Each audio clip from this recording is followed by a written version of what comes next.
Hi, I'm Andy McRobbie from Buro Seating. I'm joined today by Andrew Wilson.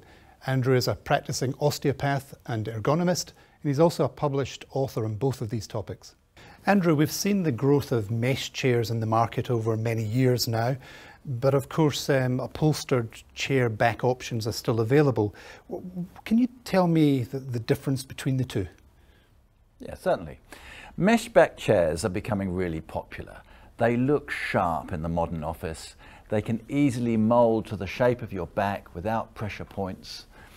And they're breathable. They help you control your body temperature a little easier. An added bonus is they, of course, do look good in the office. A high quality mesh with a good tension will still give you very nice pelvic and lumbar support. Thanks, Andrew. Please stay tuned for our next ErgoTalks update.